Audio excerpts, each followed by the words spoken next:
good afternoon. Thank you for taking the time to join us today. Whether you're joining us live or watching a recording, it's great to have you watching. My name is Matt Fowler. I'm the Franchise Recruitment Manager here at ServiceMaster, and I support all prospective franchise partners to understand which of our 5 brands is the right one for them to join.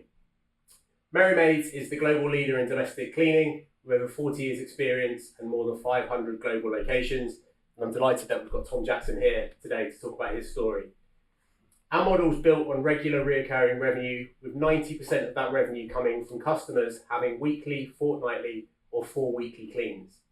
We're also the only UK domestic cleaning brand to align with the Alzheimer's Society and their understanding dementia training for all of our maids, which all helps to provide a strong customer demand and provides a fantastic opportunity for our customers and franchise partners alike. So as I said, today I'm joined by Tom Jackson. Tom has over 20 years experience as a Merry Maids franchise partner. He had the highest Merry Maids franchise partner revenue of more than £770,000 in 2023 and was awarded Merry Maids Franchise Partner of the Year for 2023 at our Spring Forward conference. So I think to open it up, Tom, can you give us a little bit of a snapshot of your life before you became a Merry Maids franchise partner? I suppose I'd always managed other people's businesses prior to becoming a Merry Maids owner, which is great in some respects because it's a weekly salary, monthly salary. But I did feel that by doing that, it was working evenings, it was working weekends. I think the main thing I got out of it was that no matter how much effort you put in working for somebody else, you don't get any extra benefits out of it. Where I think by running your own business, particularly a franchise where you've got the support of a head office or a franchise centre, that you have that support, and by putting the extra effort in, you get the results out at the end. Yeah, perfect. And that experience that you had in sort of employment, were you in a particular field? Was there something you were doing? Were you in domestic cleaning? No, not at all. I was in gaming for a while, and then I was a customer service manager for a car dealership.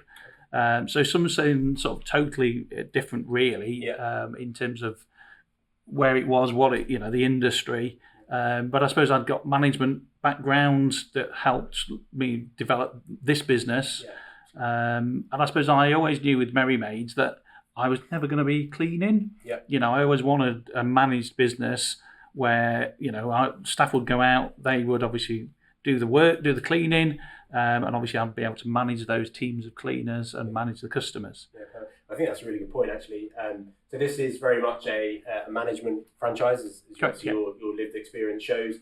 So when we're looking for franchise partners, we're not necessarily looking for people that have clean experience, they've been in domestic cleaning at all, and your prime example of that coming from something very different in its background.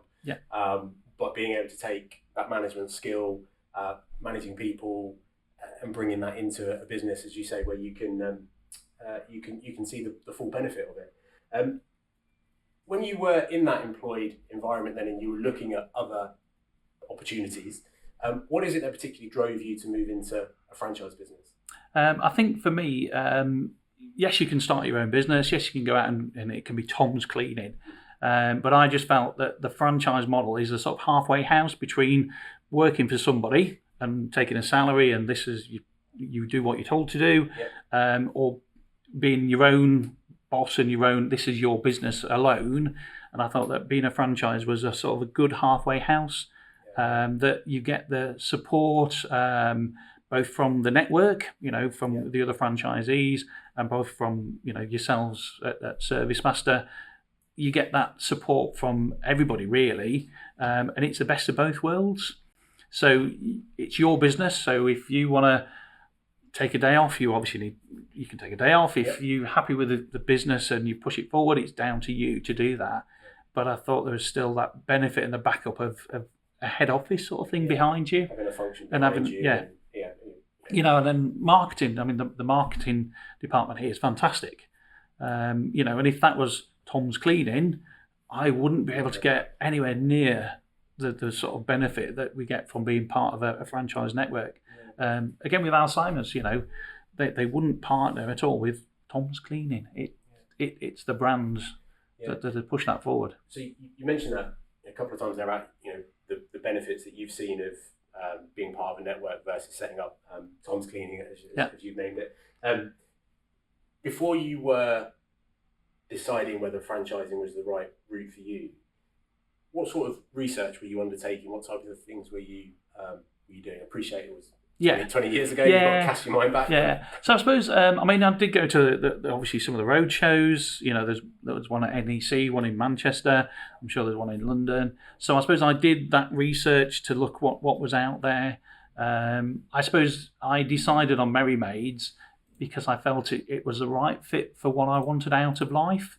And it was that work-life balance. In the previous jobs that I'd had, it was evenings, it was weekends, some of the bank holidays. Whereas I think with Merry Maids, typically the staff are out working 9 till 3:30. Monday to Friday, there's no bank holidays, there's no weekends. So I thought the Merry Maids fit was absolutely fantastic in terms of sort of, my growing family. My son's now 21.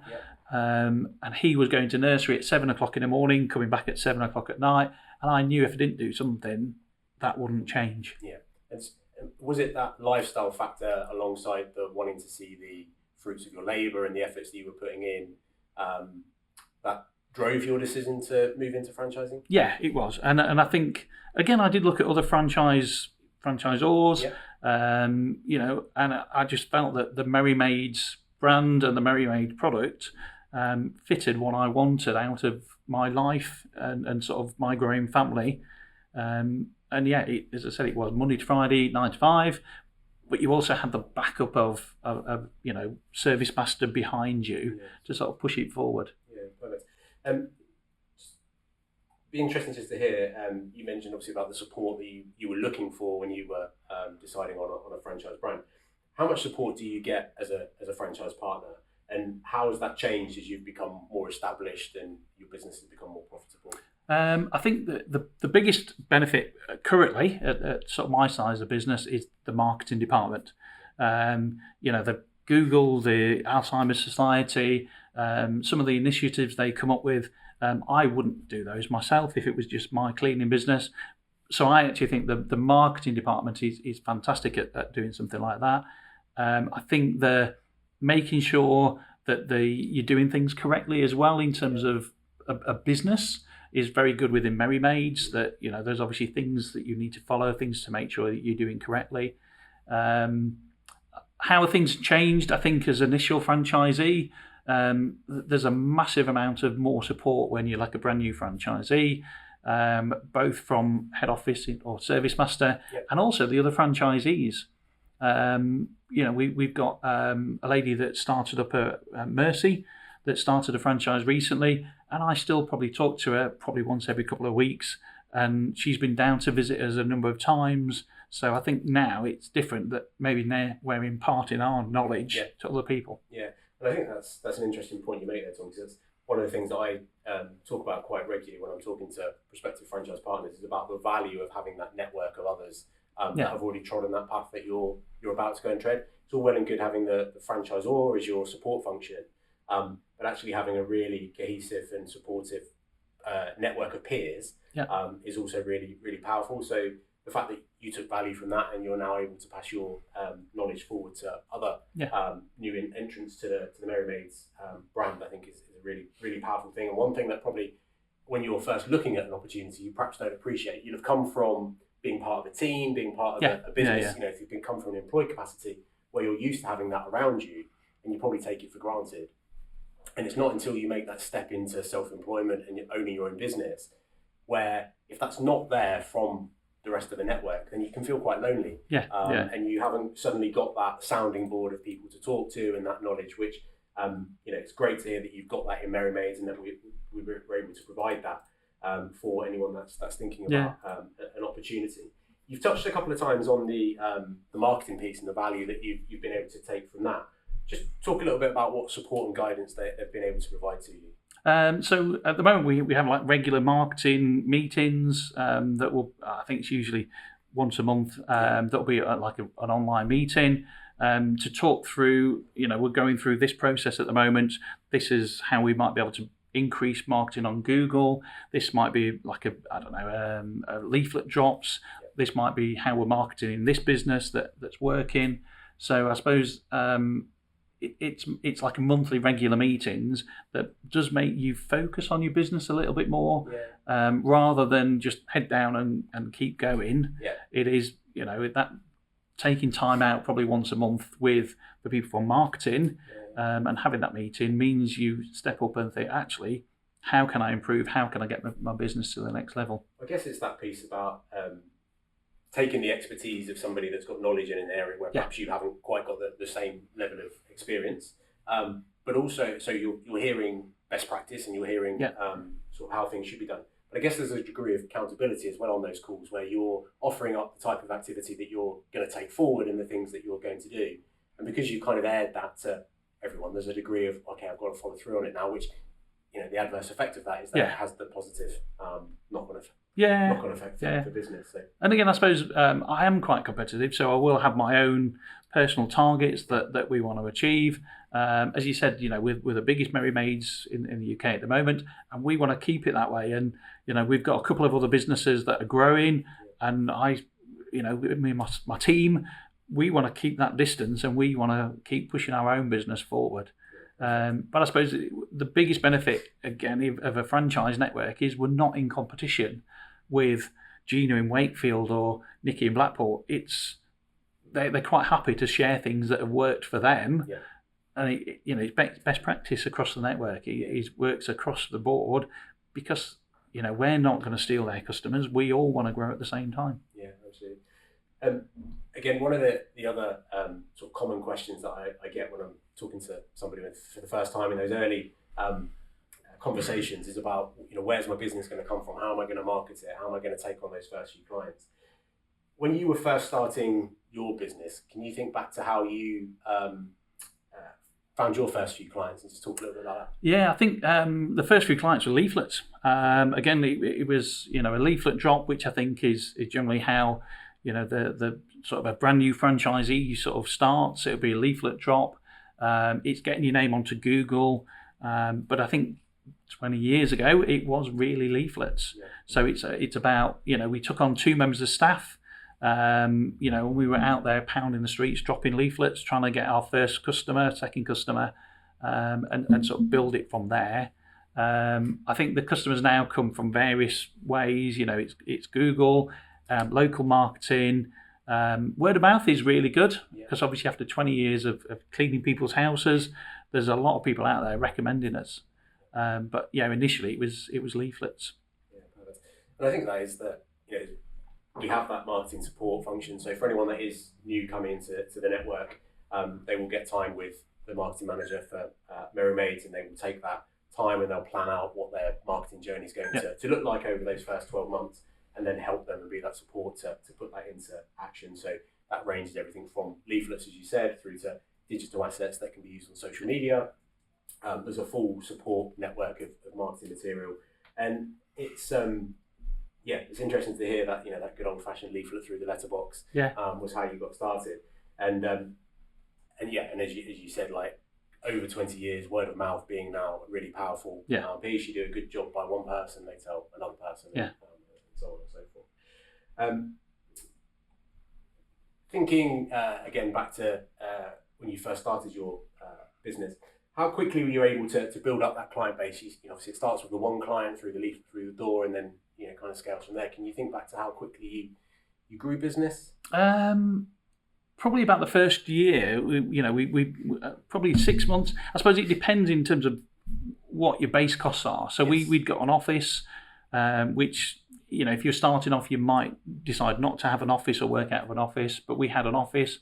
So probably we had enough customers within the first year to start making profit. Okay. So profitable inside 12 months. So profitable inside the first 12 months. But again, I just, probably at 18 months, we then took on our second license. And obviously then it grew by, a big chunk. And so I suppose we've just kept growing and growing since then, really. But it's, I suppose, profitability is all really based on your cost base. If you've got an office, obviously you need to cover the costs of things like that in the initial place. And I think as you touched on, obviously, you're still ambitious, you still want to continue to grow your business, and you want to continue. So there's a degree of reinvestment in that business as well, whether that's purchasing licenses, whether it's purchasing other brands from within the ServiceMaster stable as you have done, and continue to put that profitability to work to fund the bigger picture. You mentioned sort of early in sort of pre-joining this call about what your typical day looks like now. But would you just mind sharing sort of what your day looks like as a franchise partner, and perhaps how that's changed over the last sort of 5 years or so as your business has? Yeah, I think I think initially, as if it's a virgin franchise, if it's a brand new franchise, a lot of your day is actually going out, then dropping leaflets, trying to get new business, and really trying to promote your business and train your staff, I suppose, in the first instance, to make sure that they're achieving the standards. I would look at Merry Maids as a Marks and Spencers of cleaning.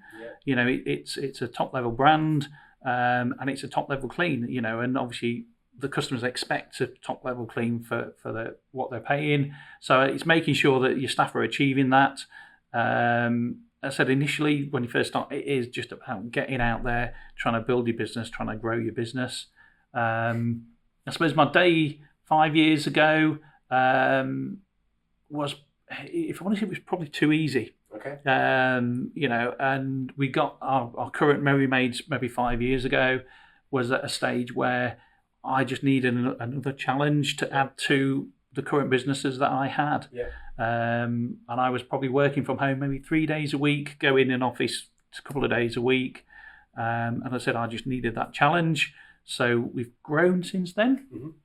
And probably added another 200k, 250k to our turnover. More recently, picked up another office. So now it is more about managing the office managers now, and making sure that they're achieving, both the profit that we should be looking for, but the growth that we're looking for as well.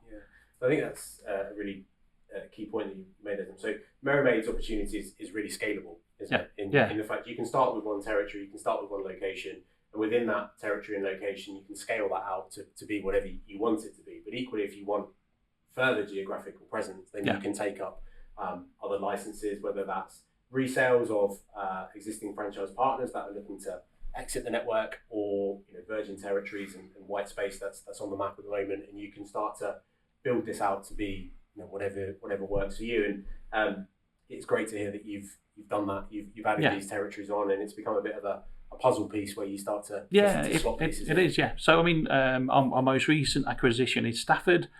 I don't live anywhere near Stafford, but I've got a manager that will look after that business and a supervisor over there.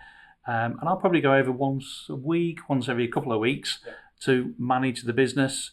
And the rest of it is just remote. So you don't necessarily have to even live in the area that you're purchasing.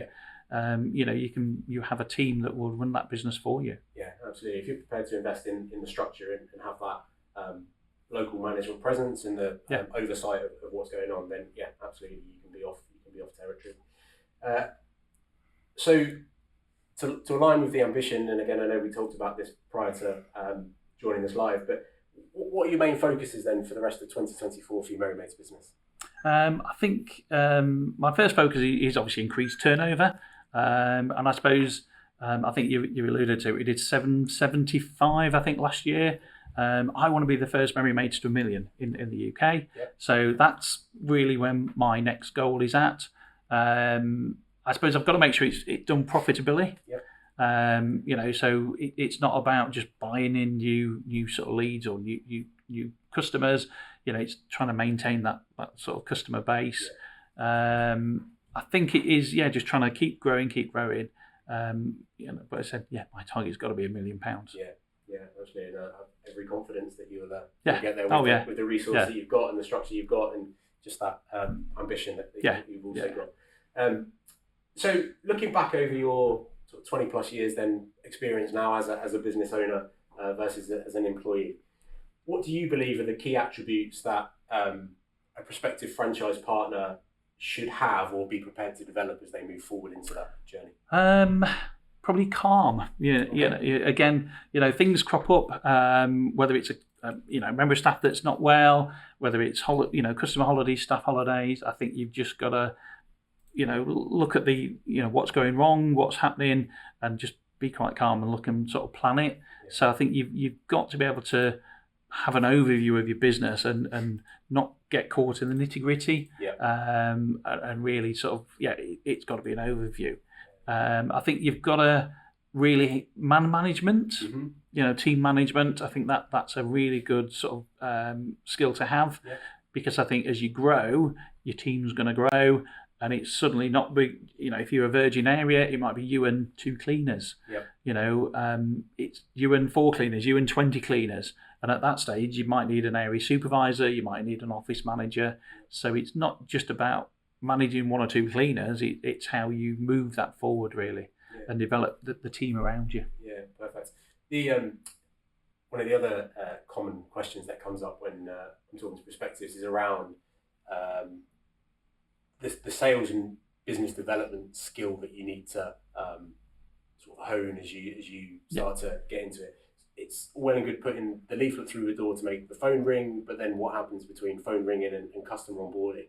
How comfortable were you in the first instance with going out to people, doing the quoting and getting them to become customers? If honest, because of the background or the industry that I've been in, then you're up on stage and you're talking to people from a stage and things like that. And I've, my wife says I can talk for England anyway. So actually going out to customers for me was reasonably easy. I do think though that some of the franchisees, it is difficult to go into customers' homes and talk about Merry Maids. And again, we're not, it's not a cheap clean. Yeah. We are a premium service and people will pay a premium price for a premium service. Yep. And it's about being comfortable in terms of this is what we offer, this is what we do, we're good at what we do, and it's value for money. And I think sometimes people who are new into the business, that's very difficult to sell your price to a particular customer when there's so many cheap cleans, Mrs. Mops out there. Yeah, absolutely. And that's one of the things so for anyone that's watching, for any franchise partners that come into the network, we have an academy that all of our franchise partners go through in the first instance. It's a 2-week academy that all franchise partners go through. And that's helping the franchise partner come to understand the Merry Maids brand and help to be able to position that. So when you are sat in front of a prospective customer and you're having that conversation around what it's going to cost for you to be able to undertake the cleans that they require, you feel comfortable, you feel confident, and can best present yourself and the service that you're going to provide for them, and then how to onboard them. So we cover that off as you go through that 2-week academy. But I think some of it as well is ultimately just getting out there and doing it. And the more you do it, the more comfortable you get to talk to people, present your product, present your solution to their needs.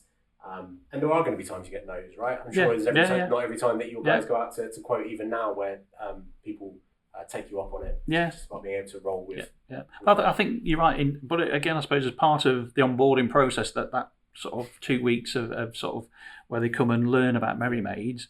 Like recently, we've had Mercy from Bedford that came over to Dudley, and she's been with us for 3 or 4 days. To go through the office, to go through out cleaning with her team. But she's been off with me doing quotes. Because again, I think that is a big part of learning how to sort of push your brand forward and get that yes from your customers or your potential customers. Yeah, absolutely. So for you, what impact did you say being a franchise partner with a now profitable and successful business has enabled you to do outside of work? I know we just talked that you're not a great fan of going on holiday and leaving the business, but what is it that it's enabled you to do sort of lifestyle-wise, the things that you couldn't do if you were still employed? So I think if you're employed, it's 4 weeks holiday or whatever it is, you get that amount of holiday a year. You have to book it when you can book it. You have to fit in with someone else. I suppose as an owner of a business, you can choose when you go on holiday. You can choose, actually, I want Friday off, and you don't go in and work Friday. I mean, I'm a bit of a workaholic, as you said, so my wife is quite happy to go on holidays without me, and that's great. So I do, but I suppose I'm very competitive, and I love the business. I think the business is great. But it's just whether you want to start late, finish early. They're obviously, because it's your business in essence, it just gives you that flexibility. And I said, when I started the business, my son was 9 months old, and we were dropping him at nursery at 7 in the morning, picking him up at 7 at night, and we knew we had to change something. So I think by changing and doing this, then it was fantastic for us.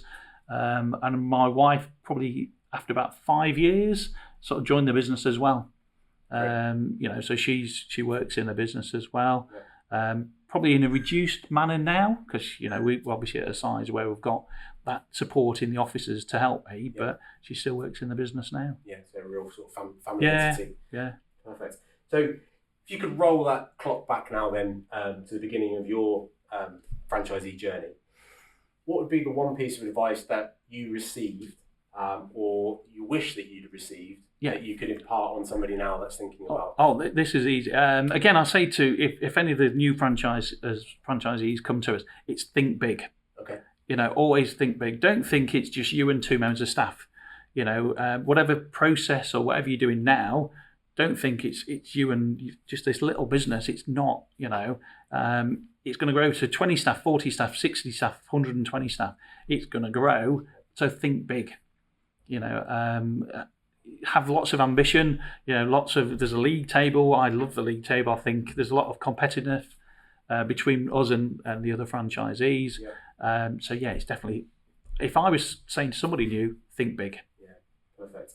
So as Tom mentioned there, the marketing team and brand leader create a regular league table. So each franchise partner gets to see the success of each other's business, and there's always that healthy competition to want to be climbing that table. And that just goes to echo the level of ambition that we're looking for when we're looking to award licenses to prospective franchise partners. We are really selective about who we award licenses to. It's not just a case of being able to award a license to anyone just because they have the means to be able to invest.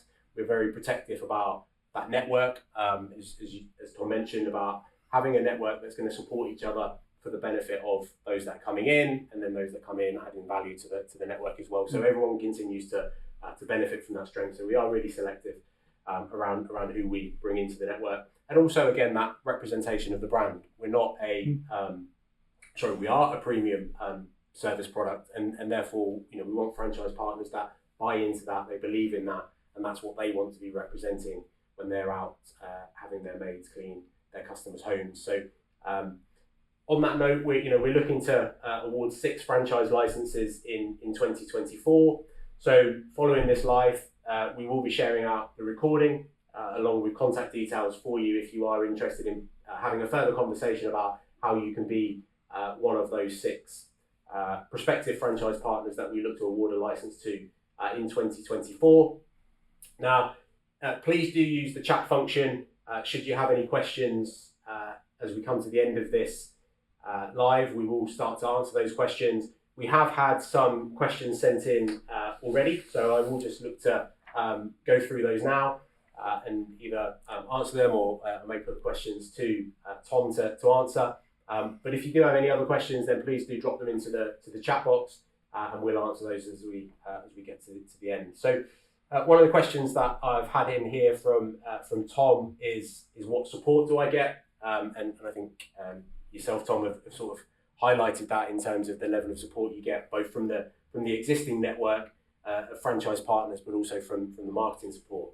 Could you just touch on maybe a little bit about what operational support you've benefited from as a franchise partner?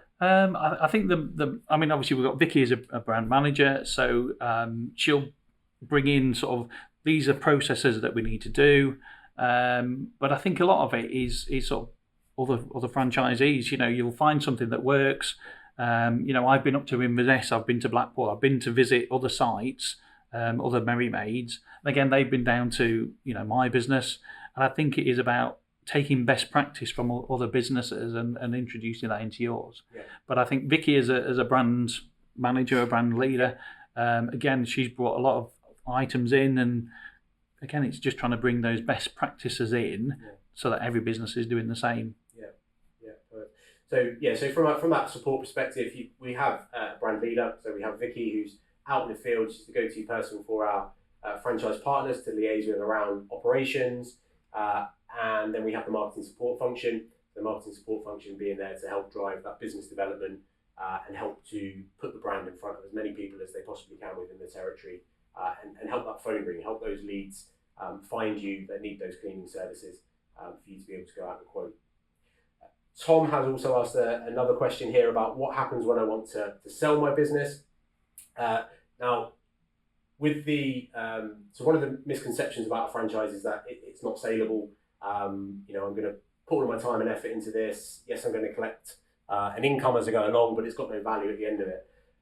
That's not a fact. So one of the values of being part of a franchise brand is that it does have a sustainable value at the end of it. And again, it's one of those conversations that I have with people very early on in their journey, is about thinking of this as a business asset in the same way as you might think of a buy-to-let property as an asset that's going to provide you with an income, but it has a value at the end. Your franchise business can be very much the same thing. So as you build up the value of that business over time, as you build up the level of revenue and you have your costs under control and you're left with your net value, there are people that will want to buy that business from you in the future. What value that business has in the future is very much a negotiation, and that's something that there are people that can support with that on. But there is definitely a value to be had for franchise businesses. So there is absolutely the ability to be able to sell that. Another question here that's come in from Tim is, can I leave the business to my children? So again, that is another option that you could look to do. So if you didn't want to sell your business and you wanted to hold on to the business as an asset within the family, then that's possible. I'm not sure if that's part of your plans. Whether your son, I know your son already has business interests, but that's absolutely something that can be done. And in some of our other brands, we have the franchise partner stepping more into a senior capacity, and they're bringing their children into the business so they can learn the business, with the idea that it becomes a legacy transition and they continue to hold the business as a family asset over time. So, but I think there's also the possibility of having a manager. Again, with my level of business, part of one of my options is that I get managers in.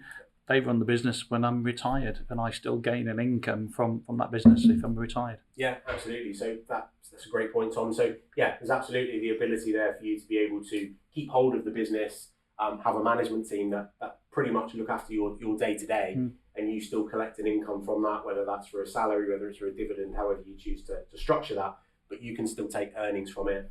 And it can effectively become your main pension pot or a secondary pension pot or a third pension pot, whatever. But it can become a stream of income for you in the future, and you can continue to benefit from holding that. And then final question that I've got here that was sent in prior to the live is, I'm an expert in marketing. What's in it for me by becoming a franchisee? I think if you're an expert in marketing or any of the other fields that we've touched on, management, sales and business development, they're all key skills that you will utilise as you move forward as a franchise partner. Tom's touched on the fact that your team will grow. You'll go from being one or two cleaners in the first instance to suddenly becoming a team of cleaners as your business scales. So being able to manage those, recruit those, and also manage the just human nature that occurs from managing people is absolutely a value. From a marketing point of view, this is very much a sales and marketing business that just happens to do domestic cleaning. So if you've already got the experience in marketing or sales and development, then you will be sort of ahead of the curve on that side in terms of being able to promote your business, interact with your chosen client base, and then onboard them as clients for your business and see that grow as you go forward. So that's all of the questions that we had sent in prior to the live. So Tom, as we get to sort of closing points, if there was anybody watching this that likes the idea of domestic cleaning, they like the idea of Merry Maids, any last piece of advice that you would put to them? I suppose to me, it's not just about domestic cleaning. To me, it's more of a managed business. And you're right. 20 odd years ago, I did look at lots of other businesses out there, lots of other investments, but I just felt that Merry Maids was the right fit in terms of work-life balance. And I think as you grow your business, I think you can move away from actually operating and to more of a managed business.